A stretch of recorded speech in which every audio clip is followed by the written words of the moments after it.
Deltaforce continues to impress me, and after now hitting max level, maximum rank, even God of War in Season 1, 87 million in asset value. One of the most common questions that I've been getting from people, whether they are only playing the Warfare, more Battlefield style of the game, people that are getting excited for this release on console as well as mobile, or people who are just watching the clips and the streams, which have been doing insane, but wanting to understand more information, is how does the operations mode work? Some people might be familiar with some extraction shooters from DMZ, Tarkov, amongst many others, but this game very much has its own style. And while it does a pretty good job of teaching you, especially if you are brand new to this game, I know I was very overwhelmed with information and menus that are popping up at you, that now I have such a decent hold on. I want to put together a video that is pretty much designed for if I was going to show my buddy this game and try and help them get into it, with some deeper tips along the way that even if you've been playing the game, I'm sure you will take some lessons away, because some of this I didn't learn until I was 20, even 50 hours into it. While Warfare is a good training ground and it gives you a lot of information for how the game plays, Operations is its completely own beast. So let's get into it. So every time you open Operations, it will start you out in your black site. This is essentially like your hideout, your base. There's different departments that you will be able to upgrade that will give you access to more items to purchase, different upgrades to your character like extra stamina. There is also a firing range backed in the Warfare unit here. However, you don't even have to run around to find all of these different things. Upon entering the game, if you hit tab, you can just look at the overall menus here. And while you might think, really, this is a tutorial on menus, you will spend a lot of time here, and there's so many different areas, it's worth to understand what everything is. In the bottom left are all of your items, the store, the battle pass. The bottom right is your socials. The top right is your currencies that you have. Alloy being the main one that you'll acquire and use on the markets. The rest for cosmetics. But the main functions of the game are this top bar. This game's quite a bit different because it does have specific operators, and while I am planning on doing a deeper dive for each of these as a series over on my Stone Mountain Plays second channel where I upload gameplay, I want to give you at least a tip for each of them as you're getting into this. But if you go to this menu and push details, you can even click preview and see each of these abilities and what they do. On top of that, you can test it in the Hot Zone 3v3v3 mode, which is great for practice, or even in Warfare. However, some of the abilities are slightly different in there. As you're playing, if your screen ever becomes staticky on the edges, that means you are being scanned by a Hackclaw. She's not going to know your exact position, but she will have a line leading her straight to you. And her flash drone can be shot down quite easily. Next is Luna, and if you ever get detected by her arrow, you are fully outlined. And a second scan will occur 3 seconds after the first time you are detected. That will only hit you if you are moving. So if you're already running away, keep running, but going stationary at the last second of that scan will prevent you from being scanned again. I've played a lot of the shield operator now, and his head shield actually is crackable. So focus headshots and play far away from him. He's got a dash that'll knock you over. It's a 25-second cooldown on his grappling gun as well. So once he misses, just keep kiting and headshotting. And if you do get grabbed, start spraying hipfire because you can actually break his rope if you shoot it. For Uluru, if you ever see this icon in the sky, there's a rocket on its way, but you can also pull your map up, and this indicator will be marked on the map, even if it's across the map, so you can get an idea of where this person is shooting. And if you ever get caught on fire, make sure you actually hold the button to put yourself out and you don't burn to death. For Shepard, his Sonic Paralysis actually goes through walls, and the radius is massive on this thing. If he throws it out, it's only going to pulse one time. However, if he puts it stationary on himself, it'll pulse 4 times. So it makes it really hard to push this operator. But once this is down, his Sonic Trap will also do damage. This is kind of more like a Claymore, but it'll only go off if you're right next to it. Toxik's Swarm actually goes around walls. So if you ever see the Swarm coming, getting tight against a wall will not help. As it passes through a hallway, it will expand once it gets to the opening. You'll need to manually pull this swarm out of you. However, it does fade after about 30 seconds, but it's a long time. You're going to want to pull it unless you're just running away. Stinger has tons of smoke screens and is super easy to counter with Luna's bow, but if you ever have one on your team, have him be the one that reses a fully dead player because you won't get that 20 health decrease penalty. Vyron shoots a knockback grenade. This will put you onto the floor and you're going to die because it's a very long animation. So stay away from this one.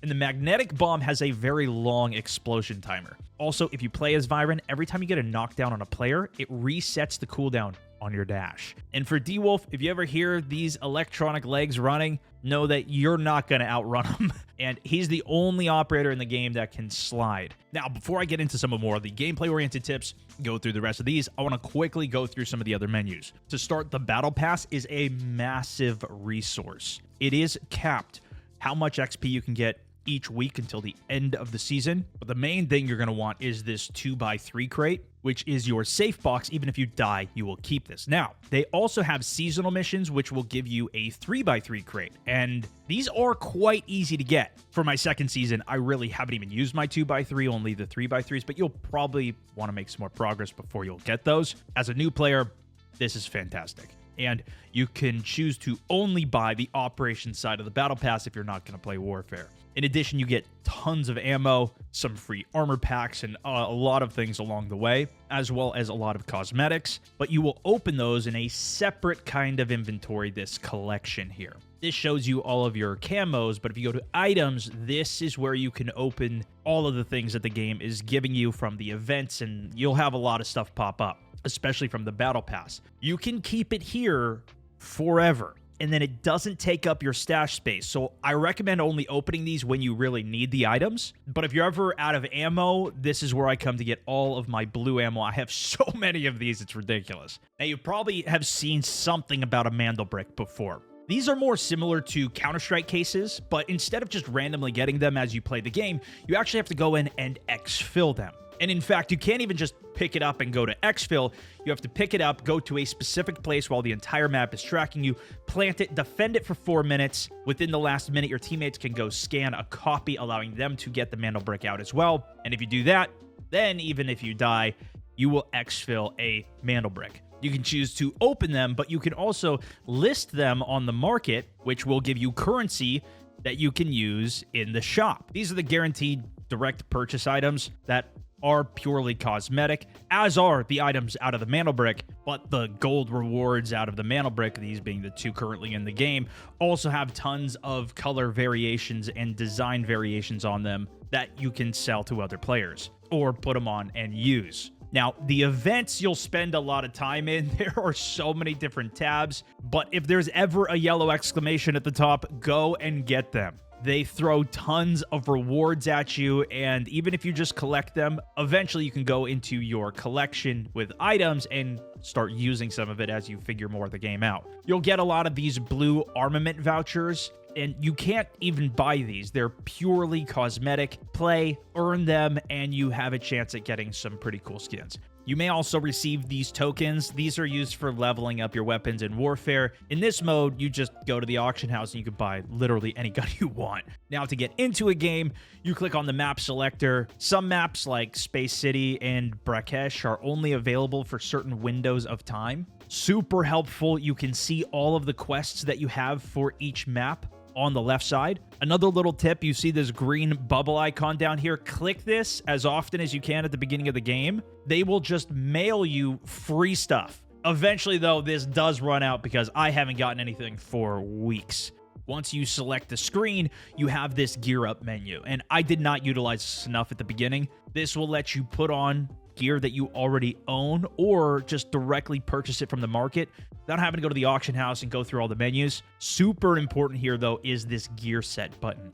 This will let you essentially run like a scav run, but you're still on your main operator. You go in as your operator with a free loadout. These recruit tickets, or the green tickets, are only worth 50k and honestly are all pretty terrible. You're going in with basically just a knife, but it still lets you go into the raid, kill some bots, make your way through finding as much as you can to hopefully get enough money out so you can get another loadout. A little less rare to get are the standards. These are worth 200k and you can go into normal raids with them. A lot of people will choose to take the higher armor value, and then since you still have access to your safe box, get the purple ammo for this weapon and then bring that in to give yourself a little bit more firepower. But the elite ticket is worth 400k and quite solid loadouts that give you up to purple ammo for the firepower.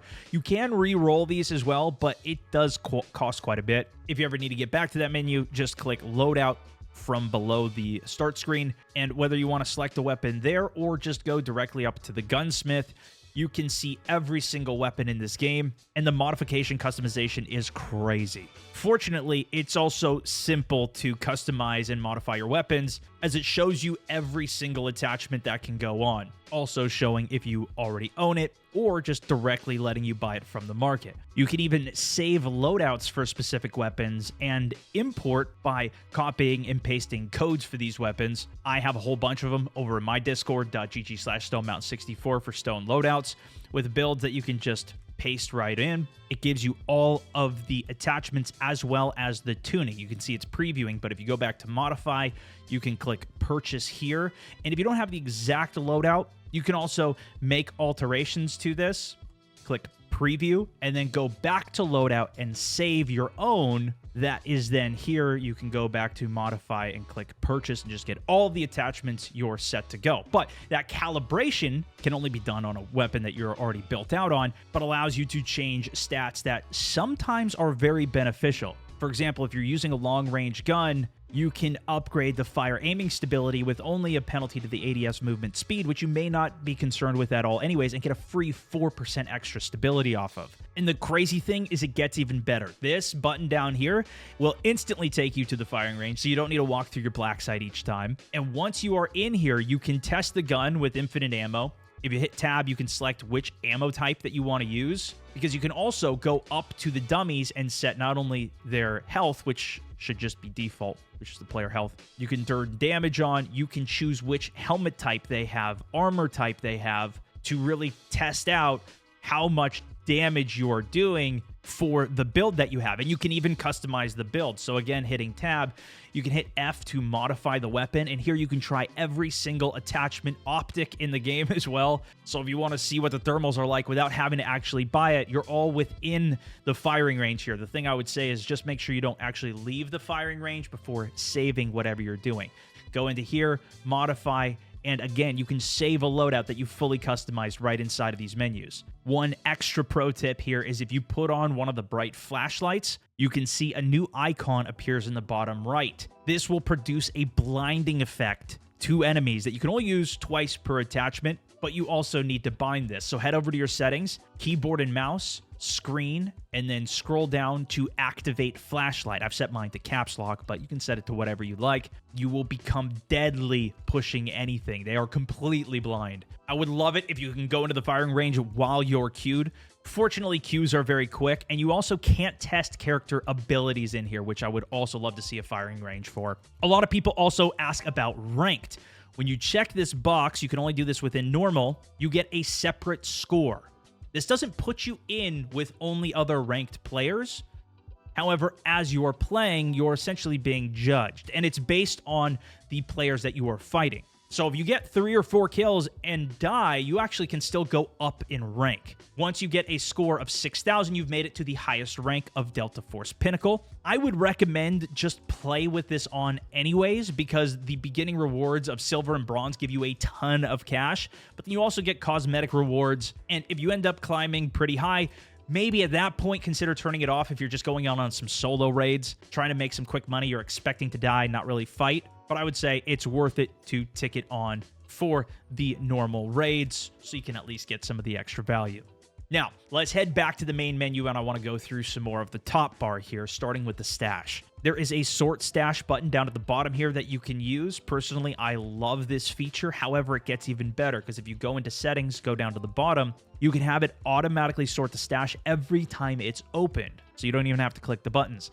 And if you have a preference for the order of what you like on top or towards the bottom, you can change that all here. Now, bags in this game fold up when you put them into another bag, so you can't stack things within them. However, you can carry multiple bags by folding it up and putting it in, and it just automatically happens. But that also means you can't just store things in your stash that way. There are boxes, but once you get a box, rather than it just being within the menu and windows popping up, each has its own tab for ammo, items, and you can choose which boxes you want to acquire. Also super helpful if you have a bunch of green items or things you want to sell. You can click batch sell and just click a bunch of them to sell quickly. A helpful hotkey for this as well, alternate D will instantly pull up the sell menu, which you would normally right-click and try to sell for. This is super helpful when you're coming back from raid and just want to quickly sell all of the items rather than constantly having to right-click everything. Also, super helpful to know, you can see the usage of these different items. So if you don't know what it's used for, well, now you do. As for tips on what to sell in this game, I would just advise that you sell mostly everything, especially at the beginning before your stash is upgraded and you have all of this extra space. You're going to be hurting for space if you keep stuff. When you sell something on the market, there is a handling fee and a deposit, so you will lose about 10% of what you're selling if you then need to purchase it back later. But on a lot of the low-value items, 10% isn't that much, and you're probably better off having the stash space, unless you're certain you're going to use it. Now, there are some items, I have this linked in my Stone Loadout channel over on Discord, pinned at the top. These items do have to be found in raid. You cannot purchase them, and they're going to be used to unlock a season permanent 3x3 container slot. But if you're just at the beginning, that's quite a ways off, and I wouldn't worry about it yet. You'll see big price discrepancies on attachments that are very commonly used and very popular, like this horizontal compensator. The auction house is going very high compared to what you can just sell it to a vendor for. Some items don't have a lot of usage, so the vendor price is almost the same as the auction house, even for a gold item. My point is, it's okay to store your value in alloy. Once you sell it, just having the cash is great. There's some gold items that you can't purchase and even red items that you cannot purchase on the store. And as you get later into the game, those will probably be the ones that you want to keep. Now, when you're in raid trying to prioritize what to loot, there are some items that are very high value because you need a lot of them for upgrading your black site, which we'll get to in a second. This being one of them. You can only vendor it for 33k, but it sells in the auction house for 150k. The price can fluctuate, so fortunately, if you mouse over it, it will tell you the value of the item. Obviously, the more value, the better. But there's some items that you know and will learn are in high demand, and the price will stay high. They also have a special category I'll show you in a second that has events that alternate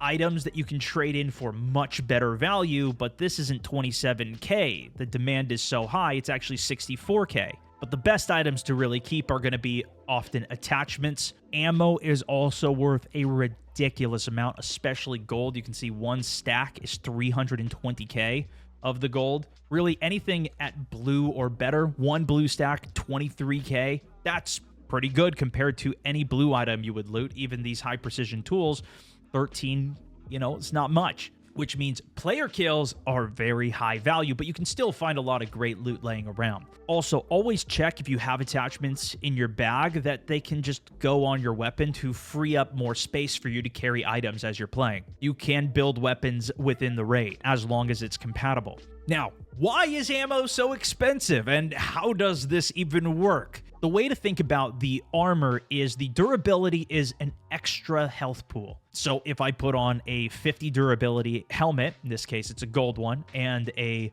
125 durability vest, then this player would have the 100 base health with an extra 125 health on the chest, an extra 50 health on the head. So if I'm using a P90, which has 32 damage, and we're using the base ammunition that can't even penetrate armor, this bullet would have to whittle down the entire health pool of that armor before being able to actually damage the player. So once it now cracks, now I'm just shooting the player's health pool, and you can see it die very quickly. With no vest, it's not much health. So if someone's in level 5 gear, you would want to up the ammo to level 5 ammo. That will penetrate. It's color-coded. So gold bullets go through gold armor. That means every time I shoot, it goes straight through the armor, damaging the base health as well as the armor. There is a slight damage reduction, and you can see the armor still gets cracked. But all of this to say, the ammo is more important than the attachments, the weapon, and this is what will let you beat the best armor. You can see 5 bullets on purple vest, which I'm using gold bullets into purple, now gold into gold. Still 5 bullets to kill. If you are playing easy, I would recommend at least having blue bullets.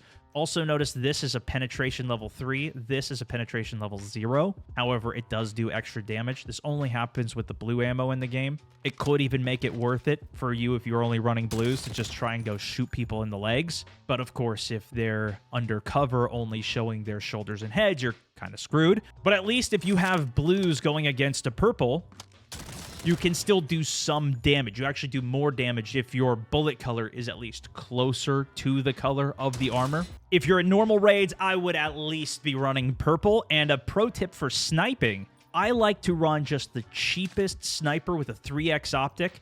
As long as your optic is under 4 times, there will be no glint. And the 3x, if you calibrate it fully zoomed in, actually has a great amount of zoom to it, while also being a very cheap optic. If you are going up against a gold helmet that is of 40 durability or lower, you can actually one-shot through that gold helmet. Now, if they have the 45 or even 50 durability version of the helmet, you will not be able to penetrate for the one-shot, even with these golden bullets. But for how little ammo the sniper consumes, I would always recommend running gold, especially in normal. Pistols with purple ammo can be just as deadly as regular weapons, especially at close range, but I mainly bring bad ammo and use this as a bot killer, especially if I'm going with an SMG and a sniper, both running very expensive ammunition. I don't want to waste that on bots. You can also put suppressors on weapons, which will decrease the audible sound to 150 meters from default of 300 with most of these guns, but that's still quite a long range, and it's not going to guarantee your stealth approaching. Sound is very loud and very distinct in this game. If you ever think you hear a sound, it very well might be somebody hiding in a corner. One of my favorite helmets is this Ditch Training Helmet, purple, because it gives a 50% hearing range boost. There are also syringes in this game called Perception Boosters, which will give you a hearing boost, a blue one for 180 seconds or a purple one for 300 seconds where it's going to last longer. And know that it is more likely that somebody heard you than you probably think. Even very subtle movements will make audible sounds. And in this game, it is not a battle royale. You don't have to kill everybody and be the last person alive in the lobby. You can always just extract. It's okay to leave early, take the profits that you have, and run it back. When you die in this game or kill somebody, if the body is still there, they are still resable. Every player, even if they're knocked out and fully killed, can be rezzed 1 time per raid. There is a 3-minute timer on this, so you can wait that player out camping the box to ensure that that team will be down a man, giving you the advantage in the fight or forcing them to abandon them. And if the box disappears instantly, they were either a solo or it was their second death, meaning that they have already died in res, so they cannot be rezzed again, or they've just left the game and abandoned the rest of their team that's there. When you get a full squad wipe, it will say wipeout, and if you get a kill, whether they are fully dead or it's just a box, you can pick that body or box up and carry it somewhere safer to do your looting, or rezzing if it's a teammate. And while you're carrying a body, that bleed out timer will stop. If they're knocked out, grab that body and take them somewhere safer if you can. Lasers with weapons as well are completely visible, and it will stay where you're aiming it. As long as you're not peeking it around the corner, it'll stay where you're looking. I set my laser to be middle mouse so I can turn it off and on very quickly, but also know when your laser is off, you lose the benefits of it. You don't have as much handling, meaning your aim down sight is slower and your hip fire is worse. You can see the crosshairs getting slightly more spread when I have it off. And this effect can stack with multiple lasers if you're crazy enough. By default, when you switch optics, if you have a laser, it will do this tactical stance on it. I would recommend going into settings, keyboard and mouse sensitivity, and switching this independent offset optic control to independent offset optic control with aim, meaning that if you just tap right click, that will trigger this tactical sight, then allowing you to only switch between your optics when you are fully aimed down sight, holding down right click. This will let you switch optics faster, and if you're playing from range, likely you won't be wanting to switch to this view. You'll see us do this a lot as well when you're looting. You have an extra half a second after you start looting something that you can continue to move. This will let you go prone, get a little cover, but if you get too far away from it, it will give you an error when you're trying to loot something. So just back out, get closer to the box you're trying to loot, and pull it in. Heading back up to the top, your black sight is one of the most important things in the game. I highly recommend focusing on upgrading these top right options. This will increase the total stamina that you have, how long you'll stay downed, how fast your stamina regen is, as well as your carrying capacity. If you have too much weight on you, it'll actually slow you down, drain your stamina faster, and you'll need muscle boosters to even move in some cases. Once you get this high enough, you can also then start to produce golden ammunition, and this makes you money, or at least saves you money. I have 7.5 million worth of 7.62 rounds that I've crafted myself. But be careful when you are going to upgrade your stash. Make sure you have all of these check marks completed. If one of these are an X, you might buy the items and then they're just stuck in your stash while you level up the proper faction. And these items that you produce, obviously you can sell them on the auction house to make some money. One of the best ways you can make money though is through key cards. They can be hit or miss. I personally just love using them, and the more you have, the better. If you're in raid, you can't put them into the card holder slot, but you can put them into your safe box.